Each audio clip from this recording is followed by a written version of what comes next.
আরও একবার স্বাগত জানাচ্ছি আপনাদেরকে এই যাত্রায়। আজ আমরা জানব আর্ট ব্রাশ সম্পর্কে, অর্থাৎ এই ব্রাশটি কিভাবে তৈরি করতে হয় এবং কিভাবে এই ব্রাশটি ব্যবহার করা যায়।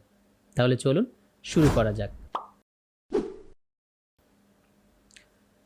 এর পূর্বে আমরা ক্যালিওগ্রাফি ব্রাশ তৈরি করেছিলাম। সেটা আমরা দেখেছিলাম যে অপশনের মাধ্যমে কিভাবে একটি ক্যালিওগ্রাফি ব্রাশ তৈরি করতে হয়। আজ আমরা দেখব যে কিভাবে একটি আর্ট ব্রাশ তৈরি করতে হয়। তবে ক্যালিওগ্রাফি ব্রাশ এবং আর্ট ব্রাশের মধ্যে সবথেকে বড় পার্থক্য হলো ক্যালিওগ্রাফি ব্রাশ অপশনের মাধ্যমে তৈরি করতে হয়, আর আর্ট ব্রাশ তৈরি করে অপশনের মাধ্যমে সেটাকে ব্রাশে পরিণত করতে হয়। তাহলে চলুন দেখা যাক। আমরা প্রথমে একটি শেপ তৈরি করে নিচ্ছি।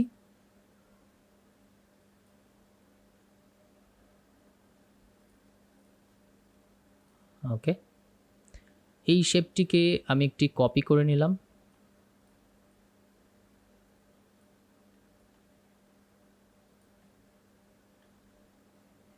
ওকে, এইটিকে আমি ডান বাটন ক্লিক করে ট্রান্সফর্ম, রিফ্লেক্ট, কপি। তাহলে ঠিক অপোজিট হয়ে একটা কপি তৈরি হয়ে গেল। এইবার আমি এখান থেকে একটি লাইন ক্রিয়েট করলাম, যেটাকে আমি একটু এই সেম কালার দিব, স্ট্রোক কালার। স্ট্রোকটাকে আমি বাড়িয়ে নিচ্ছি। ওকে, আমি এইগুলোকে একটু কন্ট্রোল জি দিয়ে গ্রুপ করে নিয়ে বাকি সবগুলোকে অ্যালাইন করে দিব। ওকে,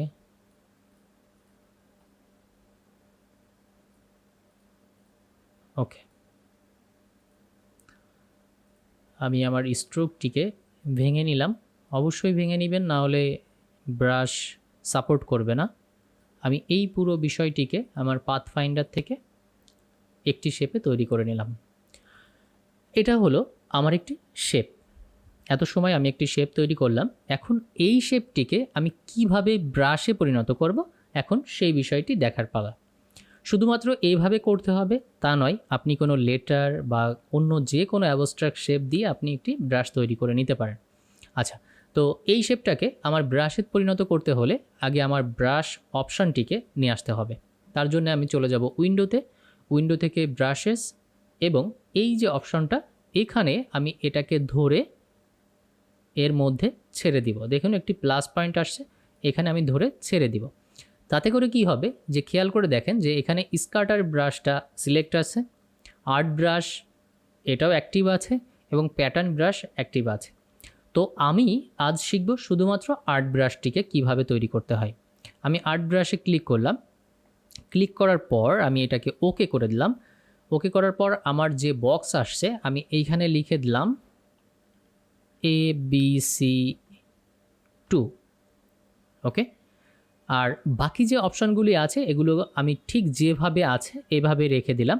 এটি হচ্ছে আমার ডিরেকশন, যেমন দেখছেন যে নিচের দিকে আছে মাথা, আমি চাইলে উপরের দিকে মাথাটাকে দিয়ে দিতে পারি। তার জন্য আমাকে এই আইকনে ক্লিক করতে হবে, মানে এটা রিভার্স হয়ে যাবে। আমি এই ধরনের কোনো পরিবর্তন ছাড়া আমি এটাকে কি করছি, ওকে করে দিচ্ছি। ওকে করে দেওয়ার সাথে সাথে আপনারা খেয়াল করে দেখুন যে আমার ঠিক এই যে আমার বক্সটি, এখানে আমার ABC2 নামক এই ব্রাশটি অলরেডি ইন হয়ে গেছে। তো এই ব্রাশটিকে আমি এখন আমার আর্টবোর্ডের বাইরে রেখে দিচ্ছি।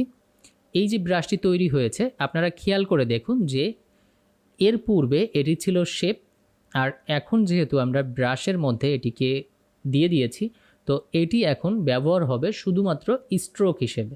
অর্থাৎ আপনার যেখানে স্ট্রোক বা পাত থাকবে সেটার উপরেই শুধুমাত্র এটি অ্যাপ্লাই করা সম্ভব হবে। আচ্ছা, তো আমি এখানে ওই কোনো ধরনের ব্রাশ সিলেক্ট ছাড়া আমি এখানে একটি শেপ নিয়ে নিচ্ছি। ওকে, এটাকে আমি লাইনে পরিণত করছি। দেখুন এটা একটা স্ট্রোক। এই স্ট্রোকটাকে আমি সিলেক্ট করে যদি আমার এই ব্রাশে ক্লিক করি, তাহলে দেখুন অটোমেটিক আমার এই ব্রাশটি কার্ভ হয়ে গেছে।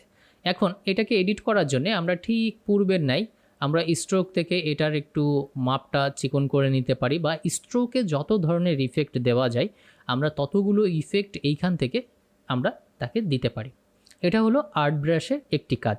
আচ্ছা, এই ক্ষেত্রে আমরা কি করলাম যে প্রথমে আমরা আমাদের প্রয়োজনীয় পাতটিকে দিয়ে নিয়েছি, তারপরে আমরা ব্রাশটিকে অ্যাপ্লাই করেছি। এইবার যদি আমি এই কাজ না করে আমি যদি এটাকে কোনো ধরনের লাইন না দিয়ে আমি এই ব্রাশটিকে ধরে রাখলাম এবং ব্রাশ টুলটিকে যদি সিলেক্ট করে আমি অ্যাবস্ট্রাক্টভাবে যদি এটাকে টান দিই, তাহলে আমার এই ব্রাশটি হতে থাকবে। ওকে, আমি এটাকে একটু ডিলিট করে দিই আমার জায়গার সংকটের জন্যে।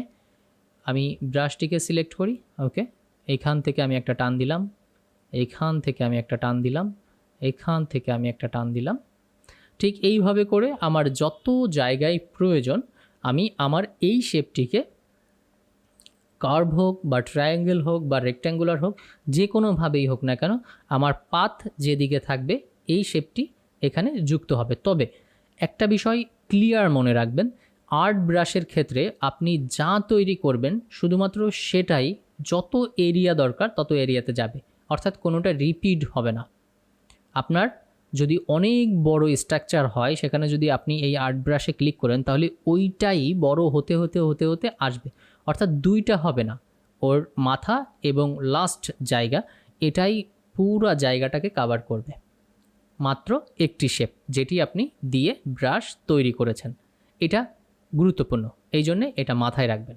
ওকে, তো আমরা কি দেখলাম যে একটি আর্ট ব্রাশ তৈরি করতে গেলে আমাদের যে কাজটি করতে হবে, ফার্স্টে আমাদেরকে ব্রাশ প্যানেল আনতে হবে এবং তৈরিকৃত শেপটি অবশ্যই স্ট্রোকে থাকবে না, শেপে থাকবে। সেই শেপটিকে ধরে আমরা কি করব, আমরা ব্রাশ প্যানেলের মধ্যে ছেড়ে দিব, এইরকম ব্রাশ প্যানেলের মধ্যে ছেড়ে দিব এবং তারপরে আমার যে অপশনটা আসবে সেই অপশনটিতে আমি আমার প্রয়োজনীয় অ্যামাউন্টগুলো দিয়ে ওকে করে দিলে পরে আমার একটি ব্রাশ এই ব্রাশ প্যানেলে তৈরি হয়ে যাবে, যেটি হলো আর্ট ব্রাশ।